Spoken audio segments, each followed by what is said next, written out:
The words came out of Ezekiel Talbot's mouth like something torn from deep inside a wound that had never properly healed.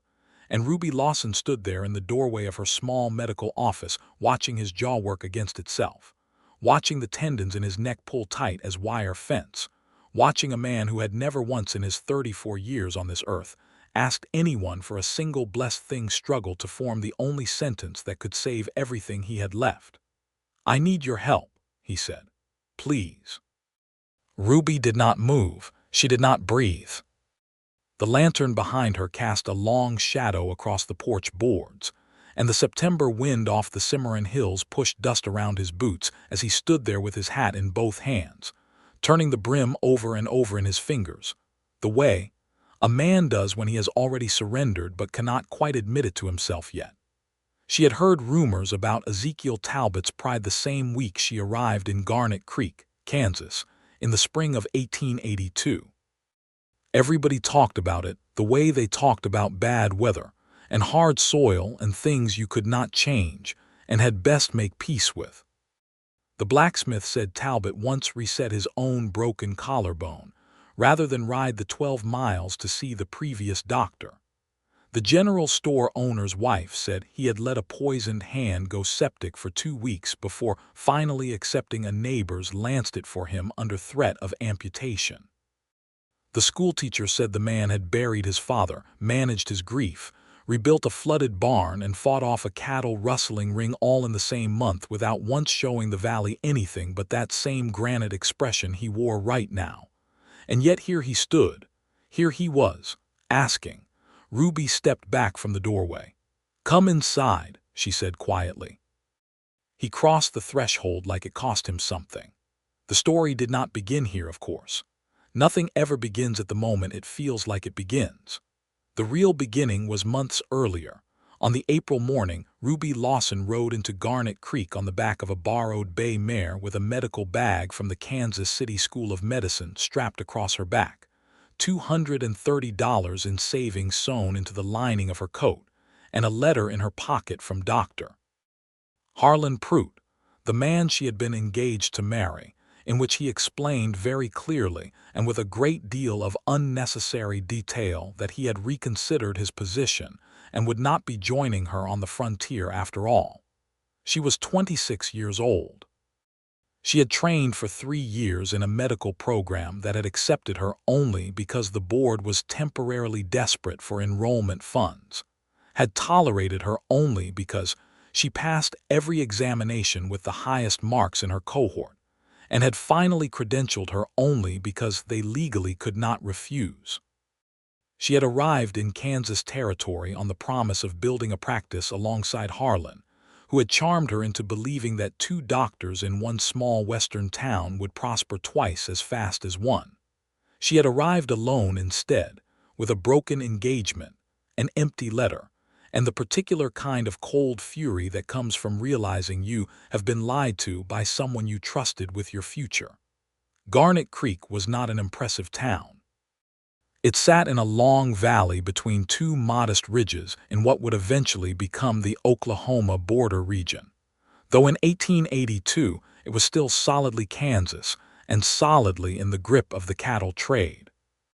There was a main street of packed clay, a rail spur 2 miles east that connected to the Atchison, Topeka, and Santa Fe line, 4 saloons, 2 churches, a 1-room schoolhouse, a general store, a livery, a blacksmith, and 1 doctor's office that had been empty for 7 months since the previous physician died of pneumonia. Ruby rented the office, scrubbed it clean herself, restocked the supply cabinet from her savings, and painted her name on the door. She fully expected the town to reject her. She had lived enough life to know that a woman practicing medicine in the 1880s was considered, depending on who you asked, either a novelty or an affront.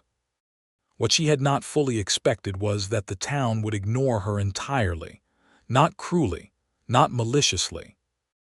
They simply worked around her the way water works around a stone, going about their business with their habits and their preferences and their established ways of doing things. And for the first 2 months, the only patients who came to her office were 3 children with ear infections, 1 minor with a broken finger. and an elderly woman named Harriet Cobb, who came every Tuesday not because she was ill, but because she was lonely, and Ruby was the only person in town who would listen to her for an hour without fidgeting. Ruby did not give up. She attended church, both churches, on alternating Sundays. She brought meals to sick families. She helped at the birth of Eliza Morton's fourth child when the midwife was delayed by flooding on the North Road. She stitched the sheriff's deputy's cheek after a brawl in the Lucky Star Saloon without charging him, and the deputy told 3 people, and those 3 people told 3 more. And slowly, the way trust moves in small towns, her practice began to breathe. By July, she knew most of Garnet Creek, by name and temperament. She knew which families drank too much, which farmers were in debt to the bank, which children were malnourished, and which men were kind to their horses and which were not. She knew about the Talbot Ranch the same way she knew about most things in this valley, from the convergence of a dozen separate pieces of overheard information that eventually assembled themselves into a picture. The Talbot Ranch sat on the finest grazing land in the valley, 1,000 acres of grass and creek bottom that Ezekiel's father, Solomon Talbot, had claimed in 1867 after riding west from Missouri with nothing but a rifle, 2 horses, and a willingness to outwork any man alive. Solomon had died in the spring of 1880, leaving the ranch to his only son, who had already been running it in all but name for years. Ezekiel Talbot was by every account the best cattleman in the county. He ran clean beef, paid his hands fair wages, maintained good fences, and rotated his grazing pastures with a discipline that made the other ranchers shake their heads in begrudging admiration. He was also, by every account, absolutely impossible, not violent, not dishonest, not even particularly unkind, though he had a directness that some mistook for coldness. He was simply a man who had decided at some point in his life that self-sufficiency was the highest virtue and dependence was a form of weakness he could not afford, and he had built his entire existence around that belief with the same thoroughness with which he built his fences. He had been engaged once, 7 years ago, to a woman named Clara Marsh who had come from a good family in Wichita. Clara had lasted 14 months before telling him plainly that she could not live with a man who would not let her inside the wall he had built around himself. And she had gone home to Wichita and eventually married a banker, and Ezekiel had watched her go without argument, because arguing would have required admitting that her words had cut something in him that had not stopped bleeding since. Ruby learned all of this from Harriet Cobb, who was 71 years old and had the memory of a court reporter and no particular inclination toward discretion, and she filed it away the way she filed away all useful information about patients who had not yet become patients, carefully, without judgment, in the back of her mind where it would wait until it was needed. She did not think about Ezekiel Talbot in any romantic sense during those early months. She was too busy surviving, too busy building something from nothing, too aware that her own heart was still sore from Harlan's betrayal in a way that made her cautious about putting it anywhere near another man's hands. She thought about him the way she thought about a difficult case she had not yet been asked to treat, with clinical interest and professional detachment. The first time she actually saw him, he was loading grain sacks at the general store, and he did not notice her, and she noticed him only in the way you know, as anything that is unusual by its very ordinariness. He was tall, broad through the shoulders, with dark hair going gray at the temples, and a face that had been weathered by sun and wind into something that looked carved rather than grown. He wore his work clothes the way most men wore their Sunday clothes, with a kind of unconscious dignity. He said nothing to anyone, loaded his wagon, climbed up and drove away, and Ruby thought nothing more about it. Then August came, and the trouble started. It began with the water. The Cimarron Creek that ran through the valley's north end had been the shared water source for the 3 largest ranches for as long as anyone could remember: the Talbot Ranch, the Hargrove operation to the northwest, and the Delacroix brothers' land along the East Ridge. In a normal year, the creek ran high enough for everyone. In the drought summer of 1882, it did not. Wade Hargrove was not a man who handled scarcity graciously. He was 48 years old, heavy, loud, and used to getting what he wanted through the combination of money, influence, and the suggestion of force that his 3 hired guns provided without ever having to fire a shot. He had been trying to buy the Talbot Ranch for 2 years, offering prices that were fair, and then prices that were insulting, and then prices that were threats wrapped in numbers, and Ezekiel had refused all of them with the same flat courtesy that drove Hargrove to a particular species of rage. When the creek ran low in August, Hargrove built a diversion dam on the North Fork that starved the Talbot Ranch of 60% of its water flow. He did it quietly, on a Saturday when his men could work without witnesses, and the legal question of water rights in that part of Kansas in 1882 was murky enough that Hargrove's attorney could make arguments that would take years to settle in court. And everyone knew that years was time Ezekiel Talbot did not have if his cattle were dying of thirst. Every rancher in the valley knew about the dam within a week. Every rancher in the valley also understood implicitly that Wade Hargrove had the leverage, the lawyers, and the patience for a long fight, and that the wisest course for anyone without a personal stake in the outcome was to stay clear of it. One by one, the neighbors who might have offered assistance found reasons to be unavailable. The county sheriff expressed sympathy and suggested a civil attorney. The civil attorney wanted a $300 retainer.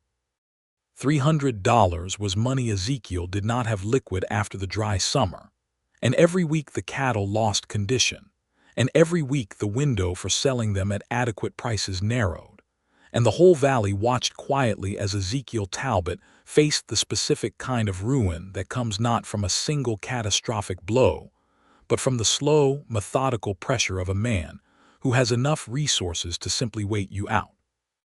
Ruby learned about the dam in early September from Deputy Calhoun, who mentioned it the way people in small towns mention disasters, with the mixture of sympathy and helplessness that means they are watching but not intervening. She asked 3 careful questions, filed the information, and went back to her patients. She did not go to Ezekiel Talbot. She understood enough about men like him to know that approaching him unsolicited with the offer of help would be received as an insult wrapped in good intentions.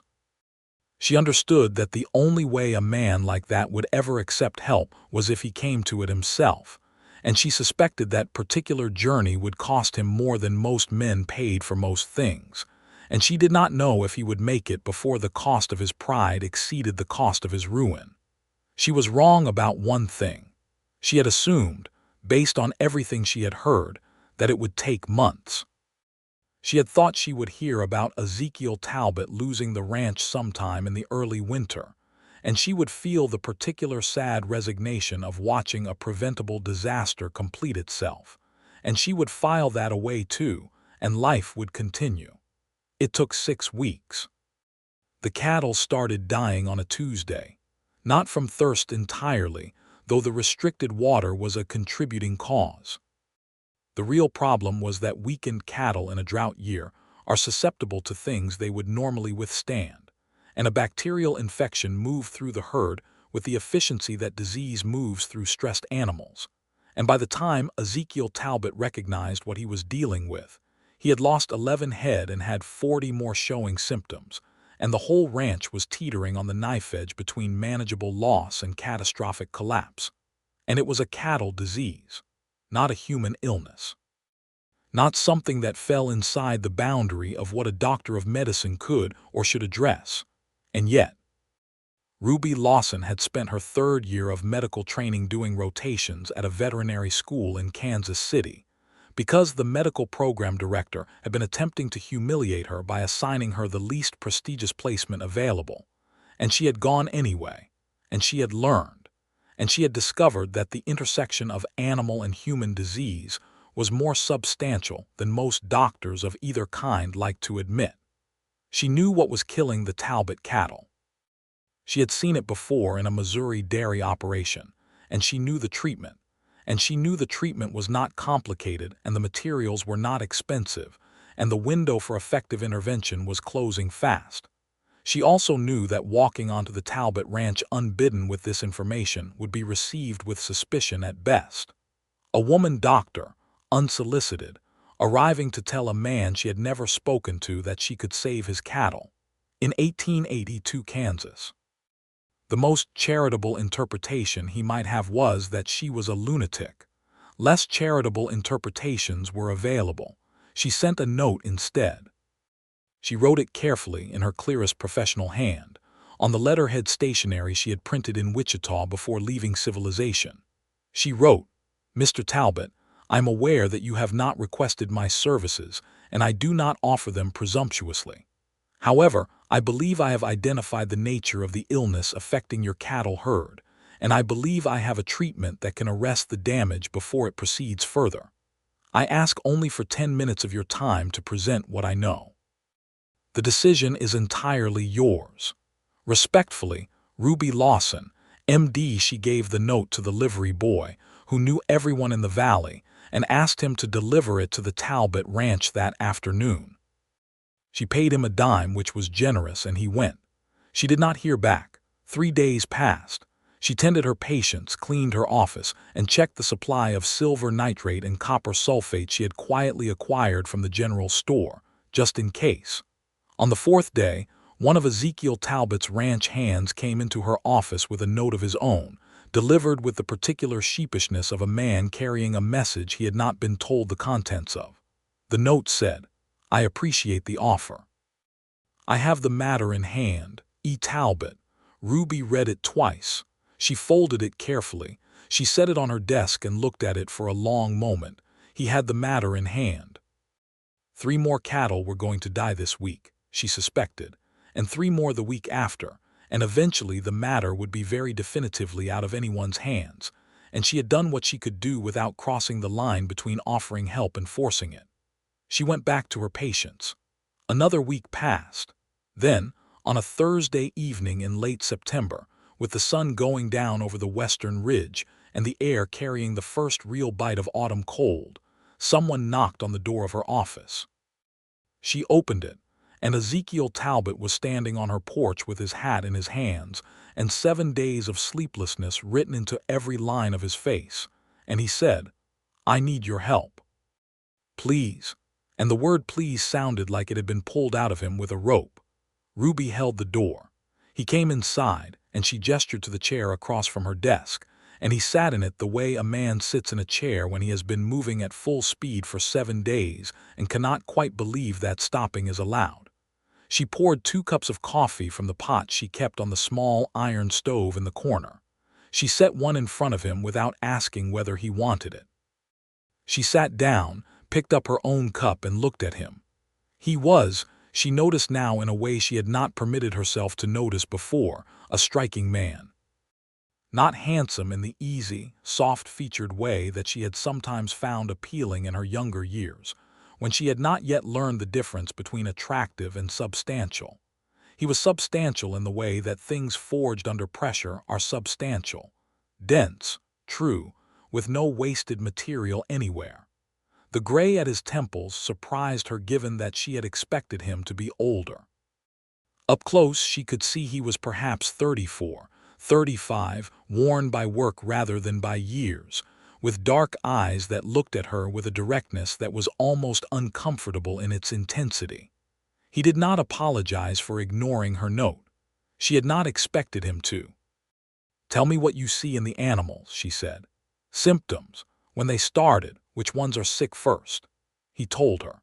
He was precise and observational in his description, which surprised her mildly and then did not, because a man who had run this ranch for years and managed it well would have learned to observe carefully whether or not he had any medical training. He described the timing of the illness, the progression of symptoms, the behavioral changes he had noticed before the deaths. He described everything she needed to hear to confirm what she had already suspected. She asked 4 additional questions. She took notes. Then she told him what it was. She told him plainly, without softening it or qualifying it with excessive caution. the way she had learned to speak to patients who needed information rather than comfort. She told him the bacterial nature of the infection, the likely source in the restricted and therefore stagnant water his cattle were being forced to drink, the progression if untreated, and the treatment itself. He listened without interrupting. His expression did not change, but she watched his hands around the coffee cup and saw them slowly untighten from the grip they had been holding since he walked in. "How long?" he asked. "How long before we see improvement if we start tomorrow?" 3 to 4 days for the acute phase to turn. 10 days to 2 weeks before you can be confident it's arrested. You'll lose more before it turns. I won't tell you otherwise. He nodded. "Can you come to the ranch?" It was not an easy question for him to ask. She could see that. She answered it simply. "Yes." She rode out to the Talbot Ranch the following morning on her own horse, a sturdy gray gelding she had named Pepper, with her medical bag and the additional supplies she had been holding in readiness. The ranch was everything she had heard, and nothing she had imagined. The land was extraordinary, stretching out in the early morning light with the golden-grassed symmetry of well-managed range, the creek line visible as a darker thread through the valley bottom, the main house and outbuildings solid and well-maintained with the particular quality of things that have been cared for by someone who takes the work seriously. Ezekiel met her in the yard with 2 of his hands, a young Mexican vaquero named Carlos who could not have been more than 20, and an older man called Henry, with a gray beard and watchful eyes. Ezekiel introduced them with the brief efficiency of a man who does not waste words, and then led her directly to the sick animals. She worked through the morning. She examined every affected animal, confirmed the diagnosis, and directed the beginning of treatment with a thoroughness that she could feel both Henry and Carlos receiving with a kind of careful recalibration. They had expected, she suspected, to be politely tolerant of a woman doctor playing at livestock medicine, and they were discovering instead that she knew what she was talking about, and that discovery was doing something quiet to the atmosphere on the ranch. Ezekiel watched her work, not hovering, not interfering, watching the way a man watches something he is still deciding whether to trust, but watching with his full attention. She was aware of him the way you are aware of the particular quality of stillness in a room that contains someone who is genuinely present. By midday, she had instructed Carlos and Henry in the treatment regimen they would need to maintain over the next 10 days. She had written it out clearly in her notebook and torn the page out and handed it to Ezekiel, who read it twice before folding it into his shirt pocket. She washed her hands at the pump in the yard. He appeared beside her with a clean towel without being asked, and she took it, and their fingers did not touch but came close, and she was aware of that in a way that she noticed and filed away under a category she was not yet naming. "I can come back Thursday to check the progress," she said. "You don't have to make the trip," he said. She looked at him directly. "I am aware of that." Something shifted in his expression. Not much, but something. "Thursday, then," he said.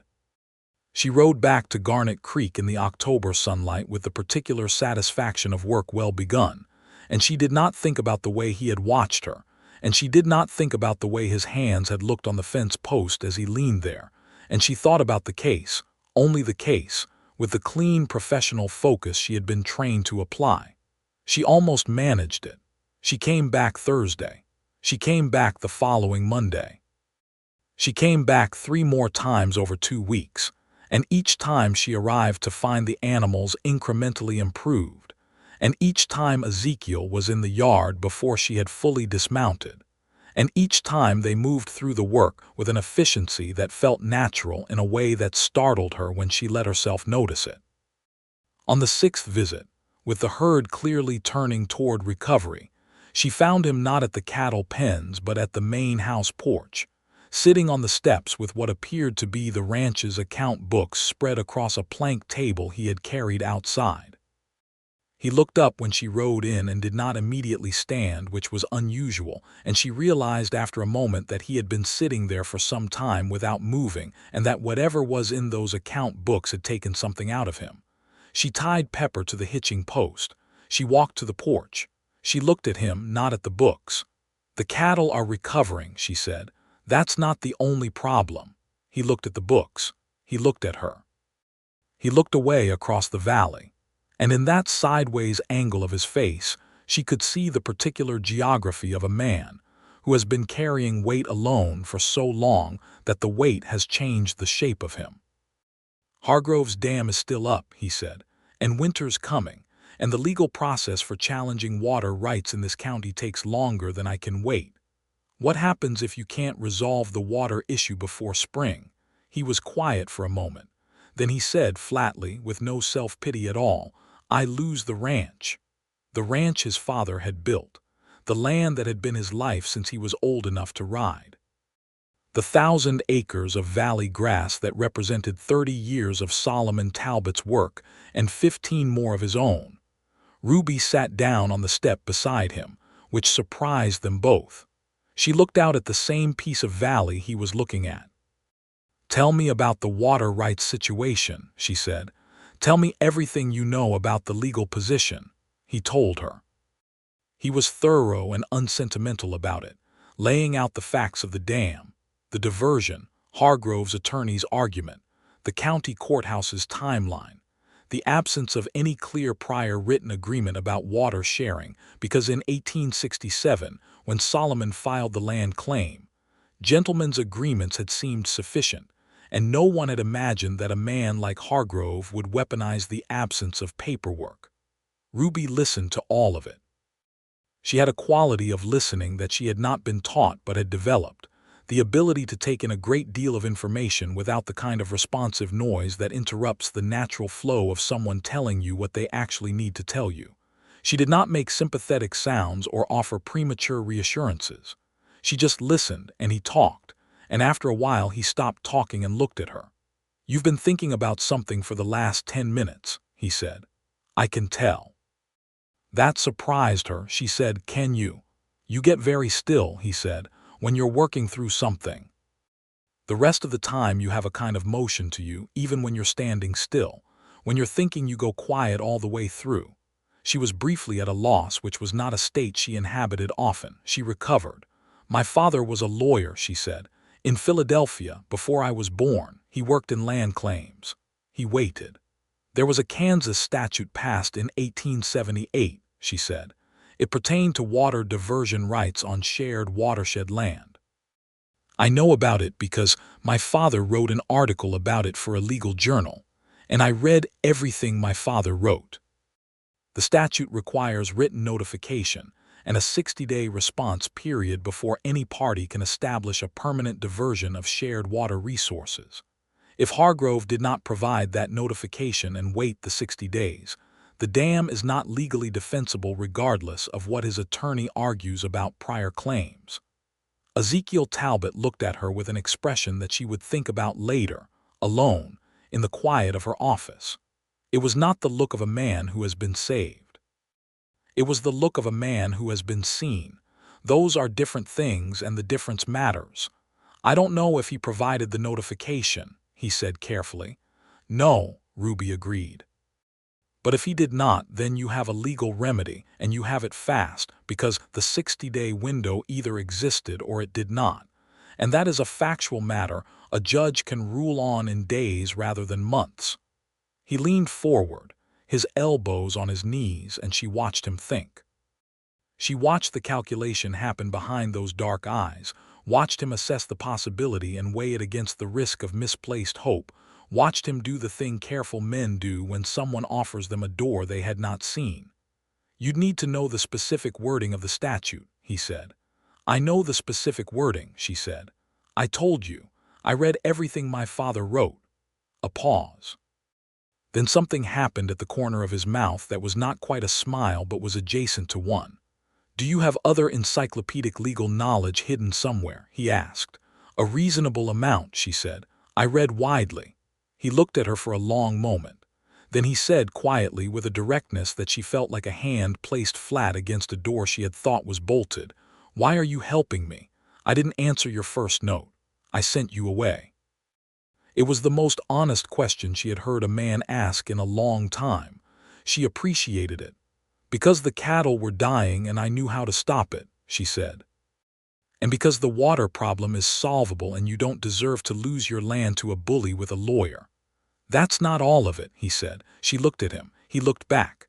The October light was going sideways across the yard, the long gold light of late afternoon, and a hawk was riding the thermal above the eastern ridge, and the whole valley was very quiet. No, she admitted. It's not all of it. She did not elaborate. He did not push.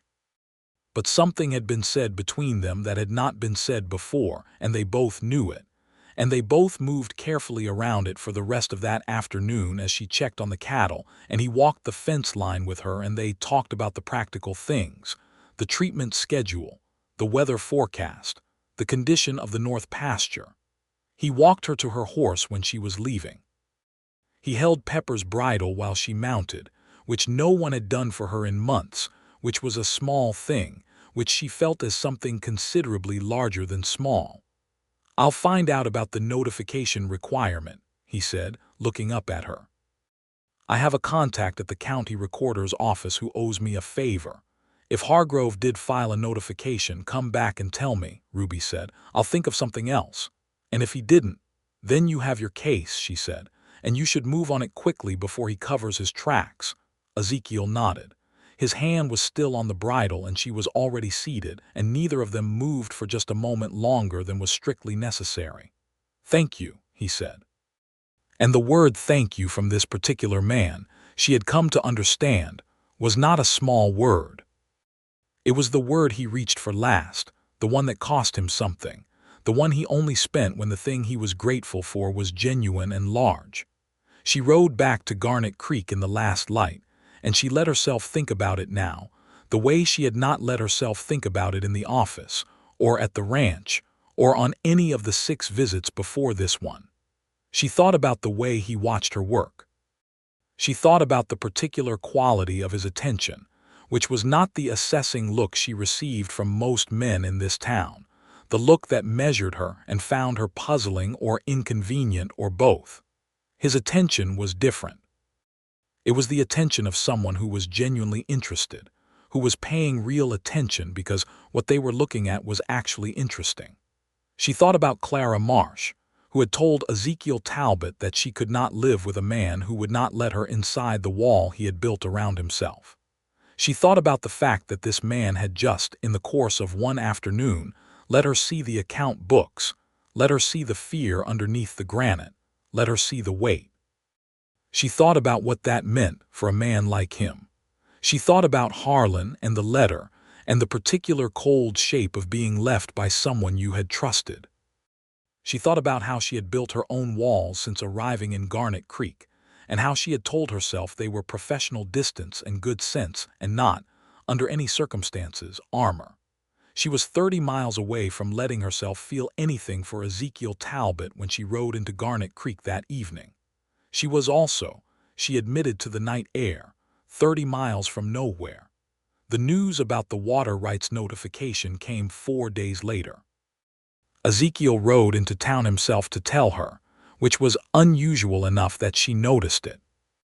He tied his horse outside her office and knocked and came in and stood in the middle of the room holding his hat with a contained energy that she recognized as excitement in a man who does not easily show excitement. Hargrove had not filed the notification. His recorder contact had checked the county filings for the entire relevant period. There was no record of any 60-day notification to adjacent water users. The dam was built in clear violation of the 1878 statute.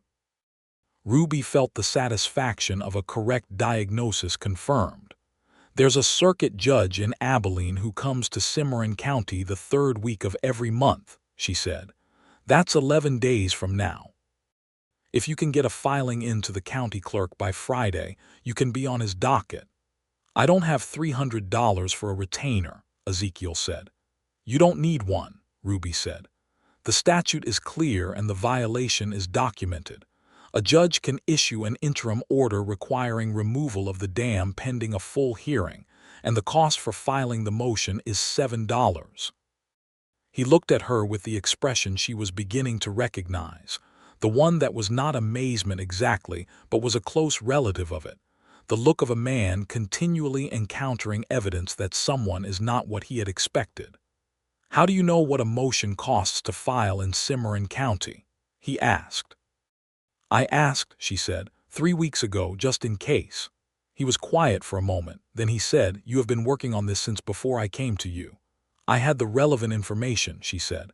"I thought it might be needed." He put his hat on the desk between them. He looked at her, and this time the look was not the clinical assessment she had first received from him, not the careful watching of a man deciding whether to trust, not the something adjacent to a smile. This look was direct and open in a way that she suspected was not something he showed to many people, and it was the look, she realized with a precision that surprised her, of a man who has decided to stop pretending he is not feeling what he is feeling. "Miss Lawson," he said, and stopped, and started again. "Ruby." Her name in his voice was something she felt in her chest. "Why did you come to Garnet Creek?" he asked. "And I mean the real reason, not the official one." She could have deflected. She chose not to. She told him about Harlan. She told it plainly, without drama, the way she had learned to tell true things. Clearly, without softening, without the kind of self-protective casualness that makes grief look smaller than it is. She told him about the medical school, and the placement, and the engagement, and the letter, and arriving in Kansas with her savings sewn into her coat, and the particular cold fury of a woman who had been left by someone who had promised to stay. He listened the way she had listened to him on the porch with the account books, with his full attention and no performance of response. When she was finished, he said, "He was a fool." She laughed. It was a real laugh, not a polite one, and the realness of it surprised her, and she saw in his face that it surprised him too and delighted him, though he showed that delight with characteristic restraint as a brief brightening of those dark eyes. He was, she agreed, silence. A different kind of silence than they had occupied before, the kind that has something in it.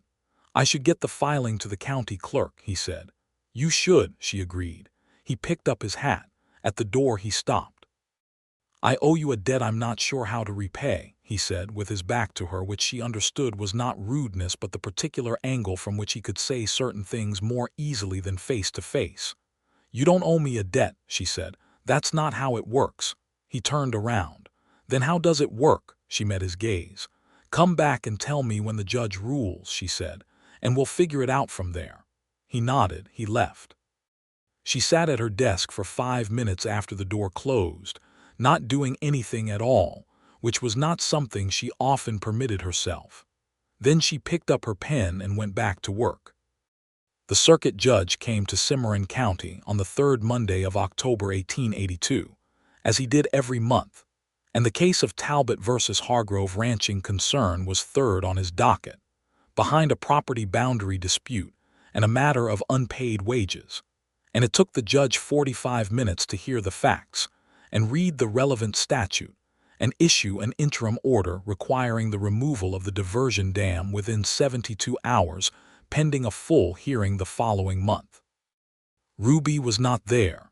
She had a patient who needed her that morning, and the courthouse was 2 hours away, and her presence was not required. But Ezekiel Talbot rode directly from the courthouse to her office, and he knocked, and she opened the door, and one look at his face was sufficient. She said, "The order was granted." He said, "It was granted." And then something happened that she had not expected. His face broke open. Not dramatically, not with tears or collapse, but with the particular cracking of a man who has been holding something rigid for so long that, when the crisis breaks, the holding breaks with it. And what is underneath is not weakness, but the enormous, relieved exhaustion of someone who has been carrying far too much alone and has finally been permitted to put it down. She did the thing that felt right. She did the thing that later she would identify as the moment the wall she had been calling professional distance stopped being a wall and became something more honestly just a line waiting to be crossed.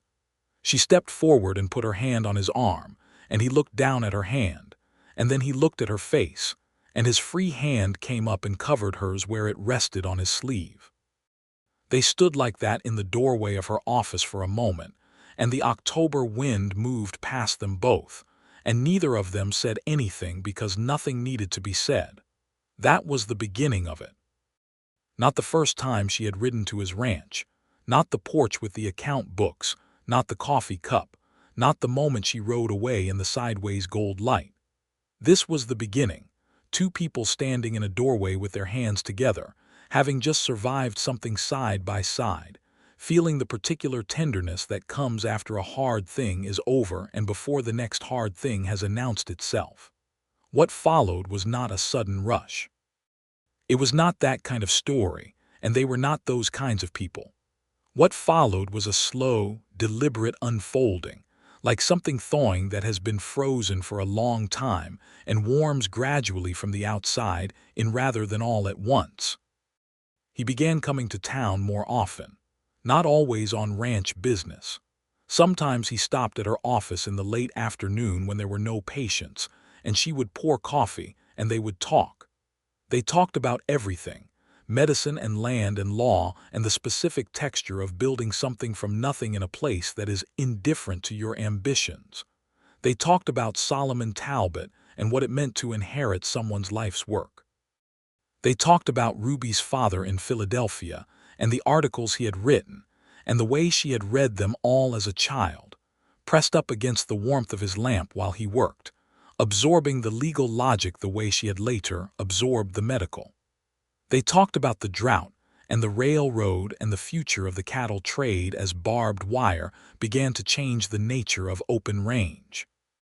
They talked about the injustice of how native families had been pushed from this same valley land that the white settlers now fought over amongst themselves. And Ruby said what she believed plainly and directly, that Solomon Talbot's 1867 land claim had been possible partly because the government had forcibly removed the people who had lived in this valley for generations before him.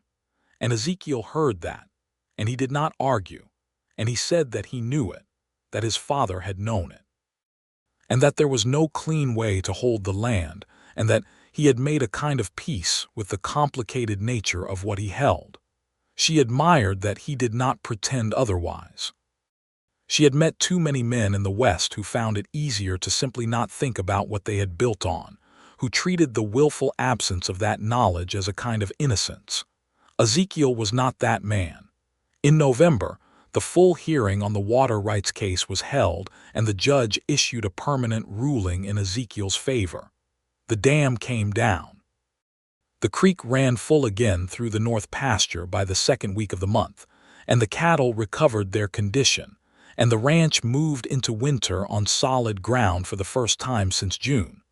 Wade Hargrove did not take the ruling graciously. He made his displeasure known in the ways available to a man of his resources. Loud talk in the Lucky Star Saloon about what he would do once the circuit judge was gone, and there was no one to enforce his ruling, veiled threats delivered through intermediaries. One incident in which Hargrove's foreman wrote a fence line on the boundary between their properties in a way that was technically legal and obviously provocative.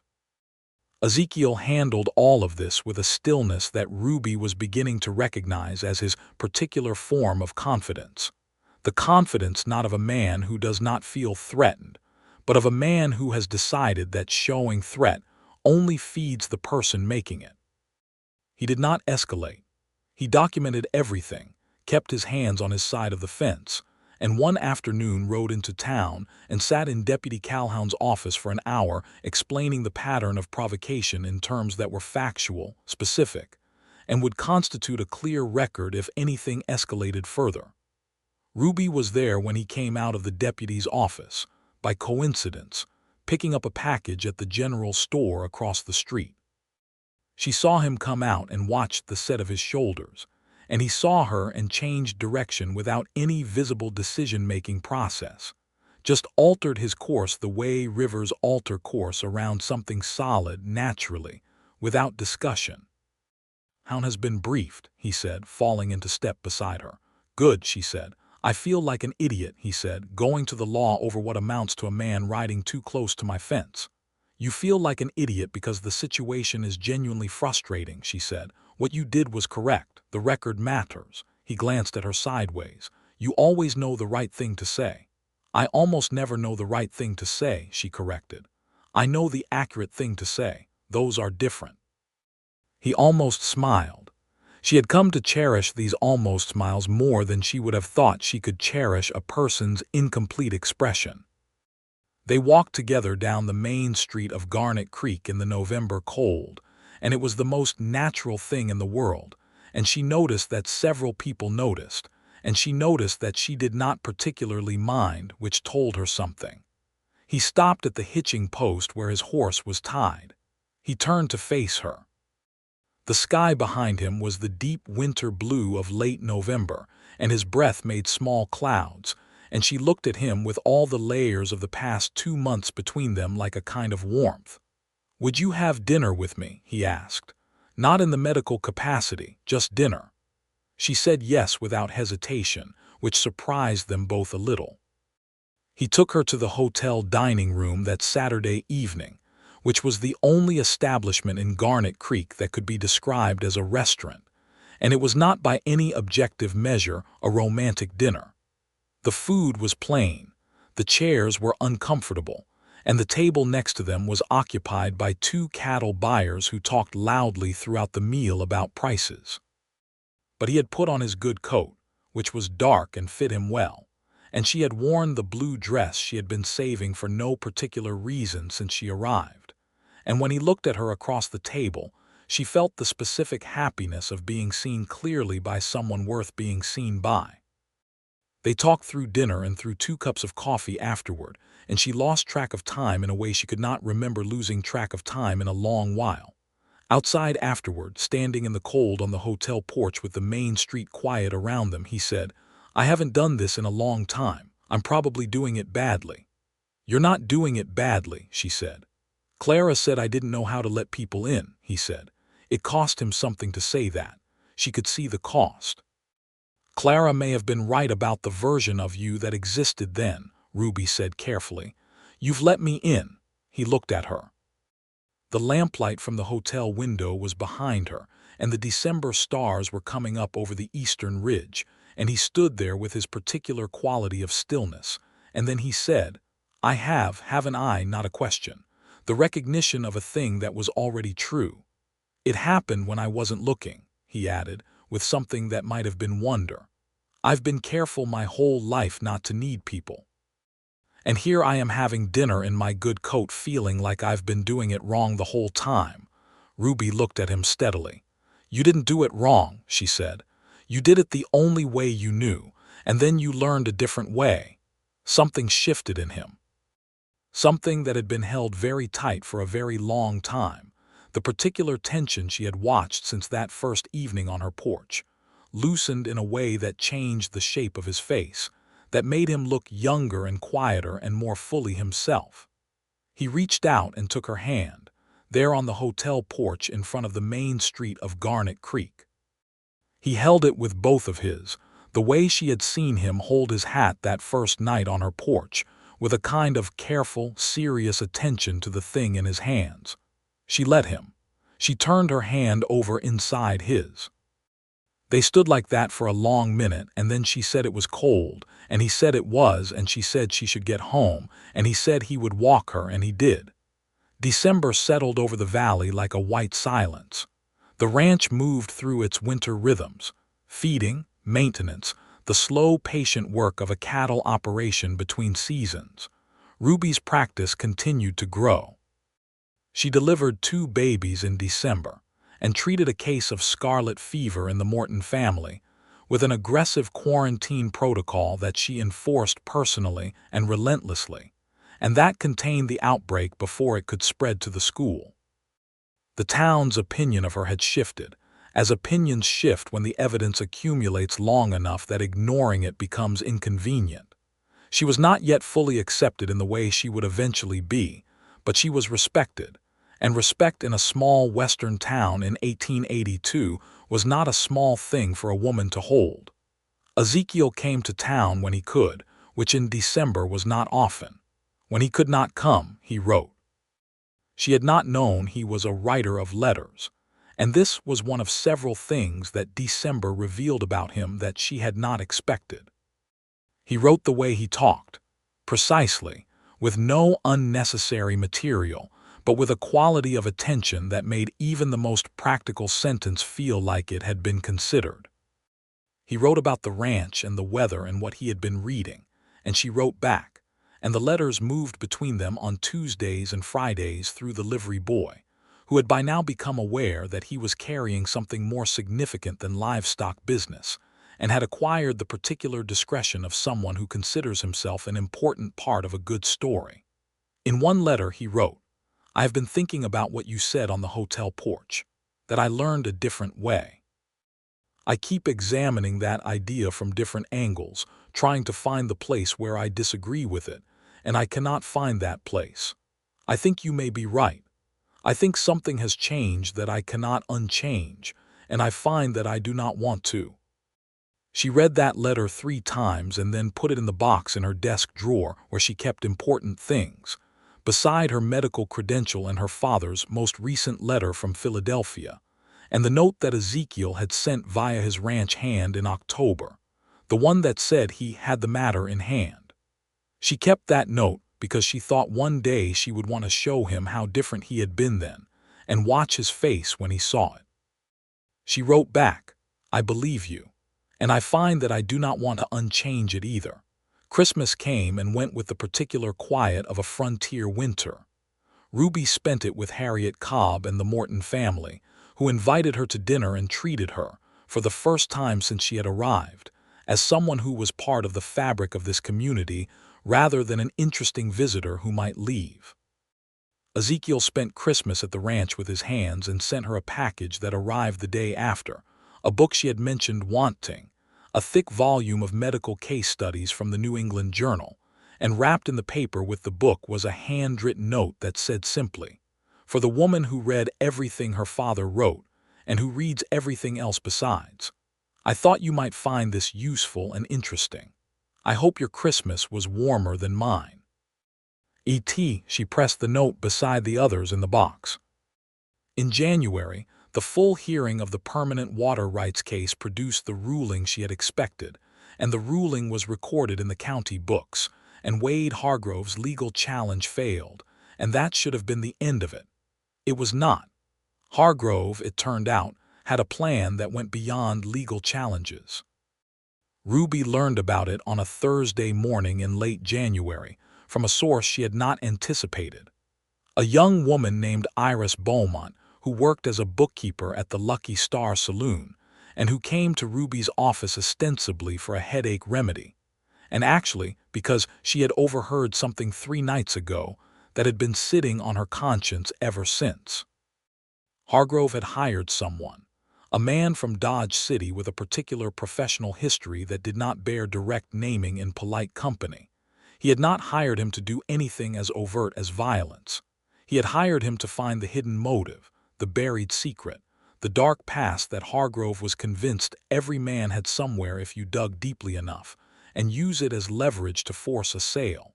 He believed Ezekiel Talbot was hiding something. He wanted to know what it was. He wanted to use it. Ruby thanked Iris. She treated her headache. She waited until Iris had gone. Then she got on Pepper and rode to the Talbot Ranch as fast as the January road allowed. Ezekiel was in the barn when she arrived, and he came out at the sound of hoofbeats with a question already on his face, because she had not been expected and her pace had communicated urgency even before she spoke. She told him what Iris had told her, all of it precisely, without omission. She watched his face while she talked. He listened to everything. When she finished, he was quiet for a moment, and then he said, "There's nothing for him to find." She looked at him carefully. "Is that the truth?" He met her gaze, and it was the direct, unguarded look she had learned to read from him, the look that did not hide. "It's the truth," he said. "Then he's wasting his money," Ruby said. "But we should assume he'll try to fabricate something if he can't find anything real. That's how men like Hargrove operate when they can't use what exists." Ezekiel leaned against the barn doorway. He looked out across the winter pasture where the cattle moved slowly through the gray January light. He said, "He wants this land. He's wanted it since before my father died." "Why?" Ruby asked. "It's good land, but there are other properties." Because it sits between his north range and his south range, Ezekiel said. With this land, he has the largest contiguous holding in 3 counties. Without it, he has 2 good operations separated by a piece of ground he can't control. So this has always been about consolidation, she said. He's not just being a bully, he has a specific strategic goal. Yes, she thought for a moment. Then the solution is to make the land permanently unacquisable, not just legally protected but structurally, permanently out of reach. He looked at her. What does that mean in practice? It means, Ruby said slowly, working it out as she spoke, that you document the ranch's historical operation so thoroughly, its land uses, its water rights, its boundaries, its agricultural history, that any future legal challenge has to move against a monument of evidence. And it means that you might consider whether there are structural arrangements, partnerships, recorded instruments of various kinds that make the question of acquisition irrelevant. She was circling around something, and they both knew it. She was not ready to say it directly. Not yet, not like this, standing in a barn doorway in January with the urgency of Iris Beaumont's information still fresh between them. He seemed to understand that she was circling, and he did not push, but she saw in his eyes the recognition of where the circle was heading. I should deal with the Hargrove question first, he said. Yes, she agreed. Ruby. His voice had a weight on her name that was different from anything she had heard from him before. Why do you do this? You could let this be my problem. It is my problem. She looked at him in the barn doorway with the January light behind him. She said the thing she had been saying around and around without saying it directly. Because it matters to me, she said. Because you matter to me, and I've stopped pretending otherwise. He moved toward her. It was not a large movement, 2 steps, but in the space between them it was enormous. He reached up and touched her face with one hand, the rough warmth of his palm against her cheek, and he looked at her with the full openness she had only seen in him in fragments before, the openness that Clara had said he would not give, and that he was giving now freely, without reservation. He kissed her. It was a quiet kiss, serious and warm and true, the way all his true things were, without performance, without the kind of urgency that masks uncertainty. She put her hand flat against his chest and felt his heartbeat under her palm and thought, with the small part of her brain that remained observational even in moments like this, that his heartbeat was faster than she would have predicted given his composure. When they separated, she looked up at him and said, "Your heart rate is elevated." He laughed. It was a full, real laugh, the first time she had heard it, and it transformed his face into something she wanted to keep looking at for a very long time. "Is that a medical observation?" he asked. "Scientific," she said, "purely scientific." He kept his hand on her face for another moment. Then he said quietly, "I think I've been in love with you since the morning you walked into my cattle pens and started telling my men what to do." She felt that in every part of herself. "I think I've been in love with you," she said carefully, "since the afternoon on the porch with the account books, when I saw how much you were carrying." He looked at her. "That was October." "Yes. We've been very slow," he observed. "We've been thorough," she corrected. He smiled. A real, full smile. She stored it carefully, the way she stored all the things about him that were rare and therefore precious. The winter turned toward spring with the particular slow beauty of a Kansas thaw, and the ranch and the practice and the lives of Ezekiel Talbot and Ruby Lawson moved through those months with the quality of things that are growing correctly. Not rushing, not forcing, but steady and deepening and sure. The Hargrove situation resolved itself in a way neither of them had entirely expected. The investigator Hargrove had hired from Dodge City found nothing because there was nothing to find. And when he reported this to Hargrove, the man made the mistake of insisting that something must be there and demanding the investigator fabricate it. And the investigator, who had his own professional standards and also an innate survival instinct, decided that working for Wade Hargrove was considerably more dangerous than working against him. And he went to Deputy Calhoun with the specifics of what he had been hired to do. Hargrove was arrested in February on charges of attempting to suborn fraud and conspiracy to deprive a citizen of property rights through fabricated evidence. His attorney immediately began negotiating a settlement that involved Hargrove paying substantial legal costs and signing a permanent covenant recorded in the county land office that acknowledged all water rights, boundary agreements, and property claims pertaining to the adjacent ranches. It was not the dramatic justice of a man being carted to prison, but it was, as Ruby observed to Ezekiel when they received the news, considerably more permanent than prison in its practical effect. "He'll never have another legal leg to stand on," she said. "No," Ezekiel agreed. "He won't." "Does it feel like enough?" she asked. He thought about it seriously, the way he thought about everything. "It feels like the right amount," he said finally. "Not satisfying in the way that anger wants satisfaction, but right." Spring came to the Cimarron Valley in April of 1883 with the particular exuberance of a spring that follows a hard winter, the grasses coming up green and thick with the moisture from a good snowpack, the creek running full and clear through the north pasture, the cattle moving out to the new grass with the purposeful contentment of animals in their proper element. Ruby's practice had grown into something real and solid, with a patient base that included most of the valley families and a reputation that had spread to 2 neighboring counties. She was building something, the something she had come to Kansas to build, and it was good, and it was hers. On a Saturday in early April, Ezekiel rode into town in his good coat and came to her office and asked if she would walk with him.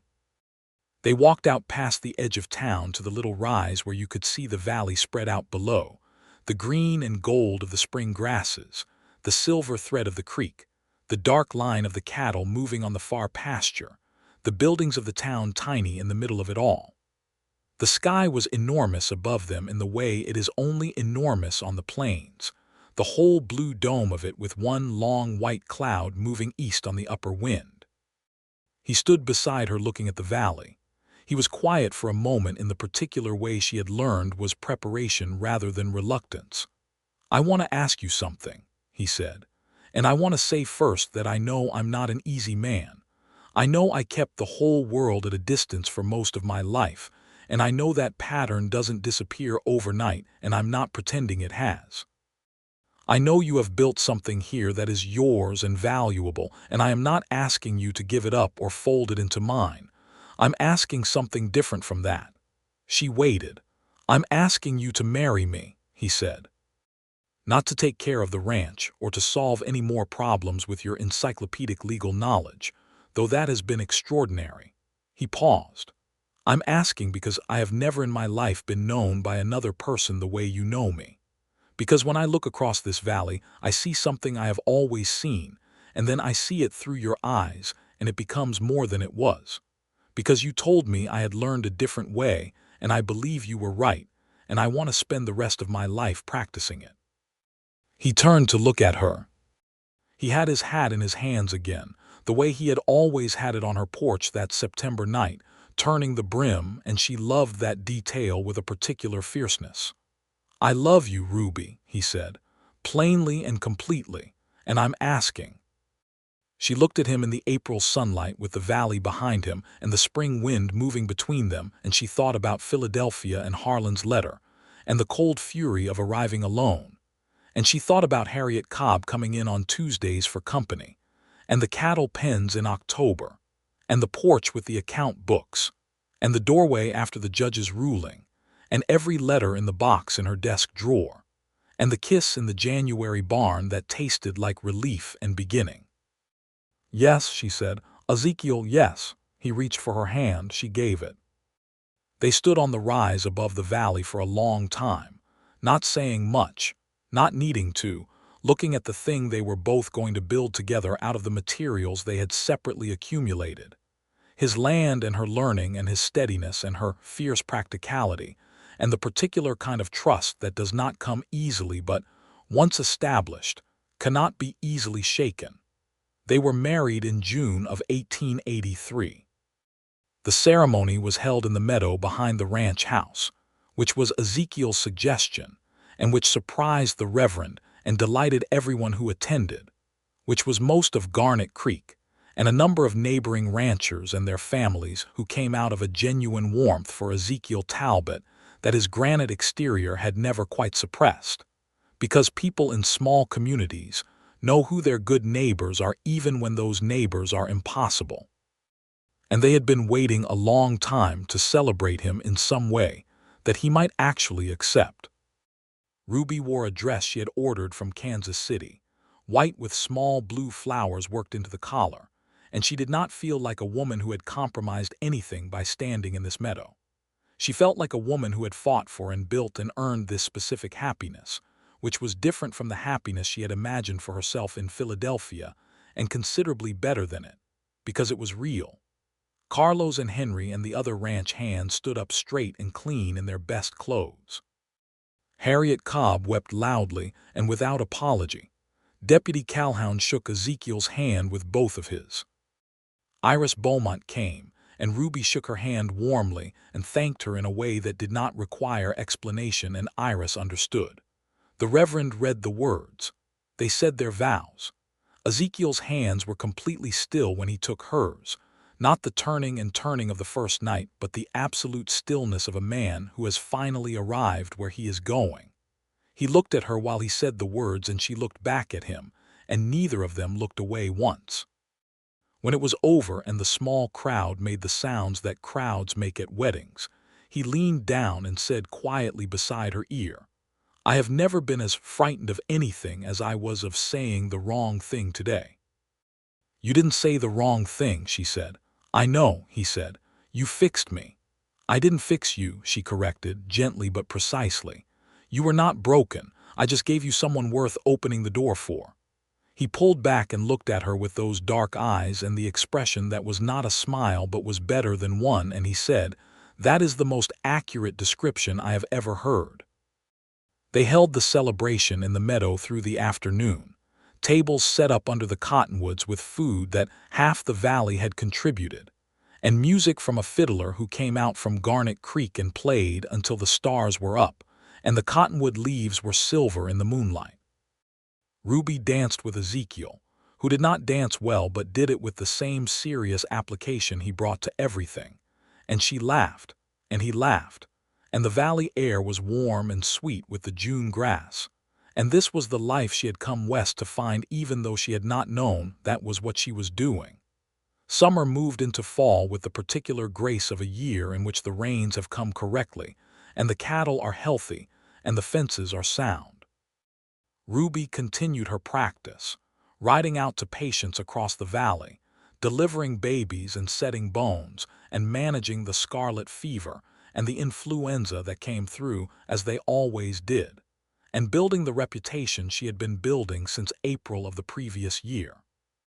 Ezekiel continued the ranch, expanding the herd carefully as cash flow permitted, improving the irrigation on the south pasture, and reading the books she brought home from the mail-order catalog with the concentrated attention he brought to all new information. He had developed the habit, in the evenings, of reading aloud to her from whatever he was currently absorbed in, and she had developed the habit of lying with her head against his shoulder and listening with her eyes closed, and these evenings were the specific domestic happiness she had not known she needed until she was inside one. She discovered she was expecting their first child in November of 1883. She told him on a quiet Sunday morning directly, without ceremony, sitting across the kitchen table from him with the coffee between them and the winter light coming in through the east window. He went very still. Not the stillness of shock, but the stillness of a man who is receiving something enormous and wants to hold it correctly. He reached across the table and took her hand and said, "Are you well?" "Perfectly," she said. "I'm a doctor." "You're my wife," he said. "That's a different concern." She squeezed his hand. "I'm both. And I'm telling you I'm well, and the baby is developing normally, and you are going to need to find something to do with your hands besides worry for the next 7 months." "I'll manage the worry," he said, and there was something in his voice, a deep, rough warmth that moved through her. Their son was born in June of 1884, on the anniversary of their wedding, which Ruby considered an editorial comment from the universe on the nature of timing. He was a healthy, loud, insistent baby with dark hair, and his father's disconcerting tendency to watch things with complete attention without making any noise about it. They named him Solomon, for Ezekiel's father, and Solomon Talbot came into the world during a summer rainstorm with his mother calmly directing his own birth because the midwife arrived 20 minutes after the fact. And Ezekiel, who had maintained his composure through rustling rings and legal battles and Drought and Hargrove's machinations, spent Solomon's first hour in this world sitting on the bedroom floor with his back against the wall and his elbows on his knees, breathing very carefully. Ruby from the bed said, "Ezekiel, he's fine, I'm fine, come look at your son." He came to the bed.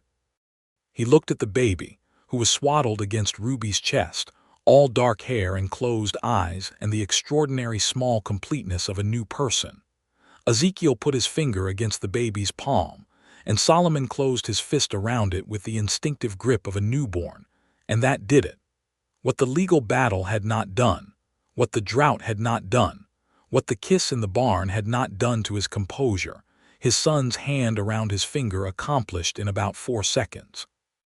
Ruby watched her husband become a father, and it was the most beautiful thing she had seen in a life that contained considerable beauty. "He has your hands," Ezekiel said, very quietly. "He has your grip," she said. He looked up at her. His eyes were bright. He said nothing, and nothing was what the moment required. The years that followed were good years, full years, years built of the accumulated specifics of a life well and deliberately made. Ruby's practice grew until she had more patience than she could properly manage alone, and in 1886 she wrote to the Kansas City School of Medicine and requested that they send their top graduating student for a year's apprenticeship on the frontier, and they sent a young woman named Alice Park who was efficient and excellent, and whom Ruby mentored with the same combination of rigor and generosity that she had always wished someone had applied to her own training. The ranch expanded. Ezekiel bought the 60 acres adjacent to the East Ridge when the previous owner retired and moved to Wichita, and he and Carlos, who had grown from the young vaquero of 1882 into the ranch's most skilled horseman and foreman, spent a summer running a new fence line along the expanded boundary, with the satisfaction of two men who understand that a well-built fence is not a statement of hostility, but of order and care. Solomon grew from an infant who gripped things into a toddler who studied them, then a small boy who followed his father across the ranch, with the absolute single-minded devotion that small boys apply to their fathers when their fathers are the kind of men worth following. By the time he was 4, he knew the names of every animal on the ranch and the specific location of every spring and water source on the property, information he had absorbed by accompanying his father on daily rounds with the same quiet observation that was his inheritance from both his parents. In the spring of 1887, Ruby discovered she was expecting again. Their daughter arrived in December, winter-born and immediately opinionated, with copper lights in her dark hair that caught the lamplight. They named her Clara, not after Clara Marsh, but after Ruby's grandmother, though Ezekiel noted with a dry humor that the name carried certain historical associations, and Ruby said that histories could be improved upon, and he agreed. Wade Hargrove had sold his ranch in 1885 and moved to Topeka, which the valley received with the collective exhale of a community that has been living with a thumb on the scale and has just been relieved of the pressure.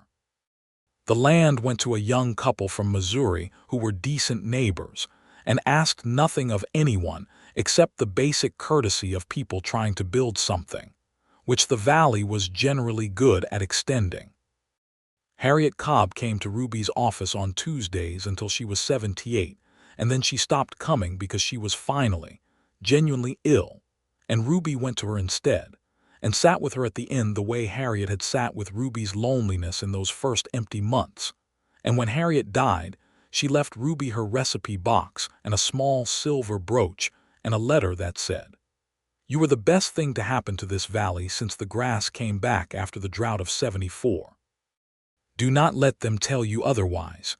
Ruby kept the brooch in the box with the letters.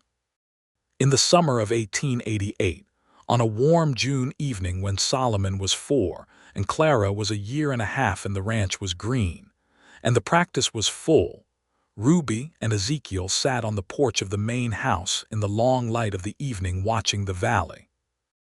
A mockingbird was doing his catalog in the cottonwood at the yard's edge, cycling through every sound he had collected, and the cattle were moving to the creek in their evening procession, and the sky above the eastern ridge was turning the colors that plain skies turn in summer, the peach and rose and pale gold of a world deciding to become night. Solomon was asleep inside. Clara was asleep. The house was full of the particular quiet of a house that has been loud all day and is resting. Ezekiel's hand found Ruby's on the arm of her chair, their fingers laced together with the ease of years. She said, thinking of nothing in particular and everything at once, "Do you remember what you said on my porch that night, the first thing you said?" "I need your help," he said. "Please." You turned your hat around and around in your hands. "I know," he said. "I thought I might take leave of my senses entirely." "You didn't." "No." His thumb moved across her knuckles. "You made it easy as it was ever going to be." She looked at the valley. The mockingbird had moved on to something that sounded like a child's whistle. "I was terrified," she said. "Not that you had come, that you wouldn't come. I had been watching the whole problem arrange itself, and I knew what needed to happen, and I had written the note and sent it and had those supplies sitting in my cabinet, and I thought, he is going to let it all go rather than ask. He is going to lose everything because asking feels like losing." "I nearly did," he said. "What changed?" she asked. She had never asked directly. She had the broad answer but not the specific one. He was quiet for a moment. Then he said, "I was standing in the north pasture, 3 in the morning.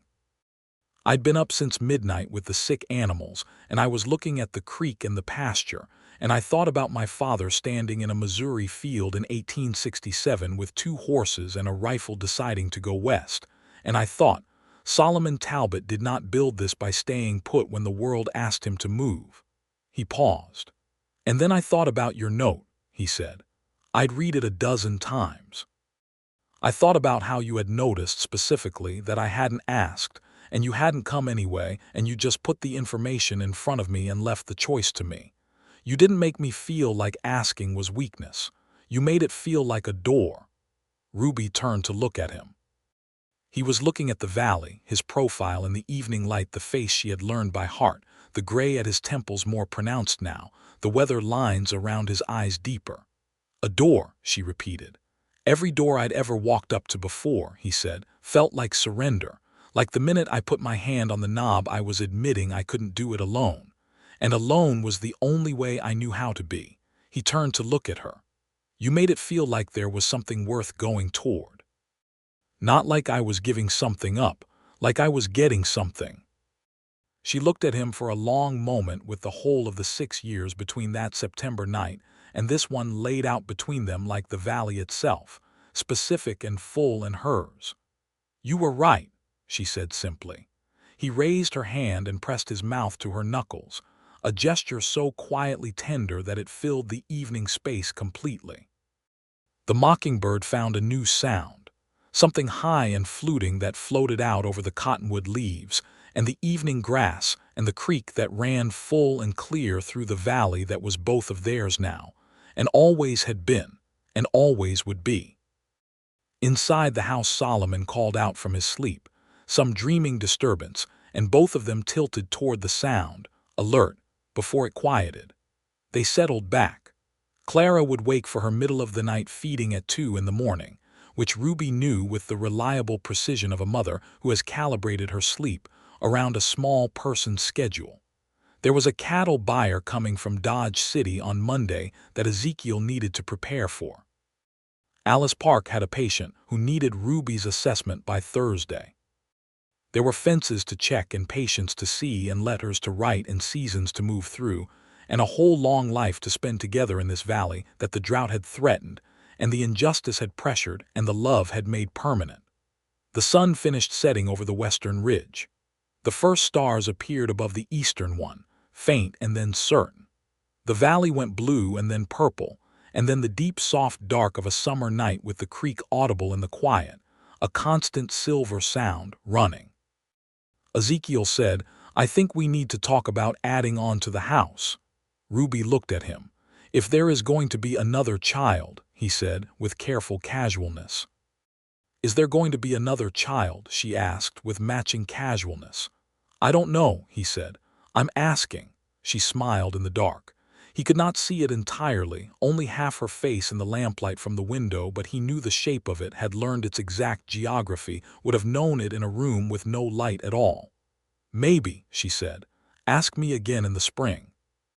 He brought her hand to his chest and held it there, flat against his heartbeat, the way she had pressed her own hand against him in the barn doorway in January 3 years and a whole lifetime ago. She felt his heartbeat. "Still elevated," she noted. "Still scientific," he said. "No," she admitted. "Not particularly." He laughed and she laughed, and the valley held them both in the summer dark, and the creek ran, and the stars came out one by one above the Cimarron hills, and the life they had built together out of help asked and given, out of pride released and trust earned and love grown from the honest soil of two people choosing each other with open eyes, continued quietly, beautifully, and without end. In the spring of 1889, their second son was born, a roaring red-faced boy they named James, after Ruby's father in Philadelphia, who came west to meet his grandson that autumn with his legal journals under his arm, and spent 3 weeks on the Talbot ranch unable to contain his wonder at what his daughter had made in this flat, enormous, grass-scented country, so far from everything he had understood as the possible geography of her life. On his last night before the journey back, James Lawson sat on the porch with Ezekiel long after Ruby had gone in to nurse the baby, and the two men talked until midnight about land law and water rights, and the particular ethics of building on contested ground. And when Ruby looked out the window at them in the lamplight, her father's silver head and her husband's dark one both bent toward the same serious conversation. She felt the particular completeness of a life in which the people you love are becoming part of each other, the way good things grow into each other when given enough time and enough trust. The ranch ran and the practice ran and the children grew, and Garnet Creek grew with them into something more than it had been, a real town with a real future, and one of the reasons it grew that way, a reason the town itself did not always articulate but understood at some level, was that it had a doctor who could be trusted and a rancher who was honest, and together those two things made a place worth staying in.